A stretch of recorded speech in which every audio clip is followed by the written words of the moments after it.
কিমান এটা ভয়াৱহ দৃশ্য চকুৰ পচাৰতে যেন সকলো থান বান হৈ থাকিল।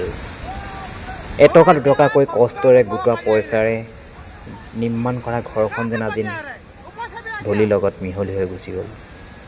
পাহাৰৰ পৰা বৈ অহা সেই পানীবোৰে যেন সকলোকে উটুৱাই লৈ গুচি গ'ল। এখন সুন্দৰ গাঁও নিমিষতে শেষ হৈ গ'ল। চাওকচোন কিমান ভয়াৱহ হ'ব পাৰে। আজি অৰুণাচলত হৈ যোৱা সেই মুষলধাৰ বৰষুণৰ ফলত এনেকুৱাকৈ পানী বাঢ়িলে যেন কোনো একো কৰিবই নোৱাৰিলে। ঘৰৰ পৰা কিছু লোক ওলাব পাৰিলে যদিও কিছু লোক ঘৰৰ পৰা ওলাবই নোৱাৰিলে। দেখিছেনে চকুৰ পচাৰতে ঘৰবোৰ কেনেকৈ ভাঙি গৈছে। কেৱল এতিয়া বোকা বোকা বোকা, চাৰিওফালে শিল বোকা, ডাঙৰ ডাঙৰ কুন্দা পৰি আছে।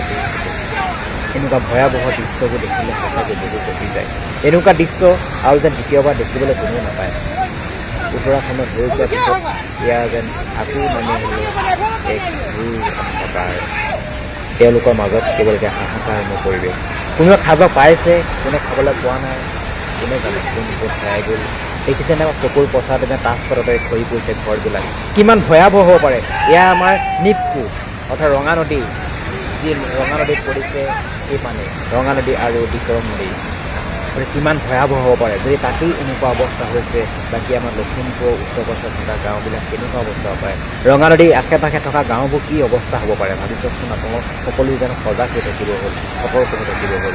এনেকুৱা ভয়াৱহ দৃশ্য যে দেখিলে বুকু কঁপি যায়। কিমান ডাঙৰ ডাঙৰ সুখ, চাওকচোন কিমান সুখ হ'ব পাৰে। কিমান স্পীডত বৈ আহিছে পাহাৰৰ মাজৰ পৰা, যেন বহুদিন জমা হৈ থকা পানীখিনি যেন কোনোবাই মুকলি কৰি দিলে। আজি ৰাতি মুষলধাৰ বৰষুণ, ডাৱৰ বিস্ফোৰণৰ ফলতে এই দুৰ্ঘটনাটো হ'বলৈ পালে। তেওঁলোকে ভবাই নাছিল চাগে এনেকুৱা এটা ঘটনা আমাৰ মাজত ঘপককৈ আহি যাব, নহয়নে বাৰু?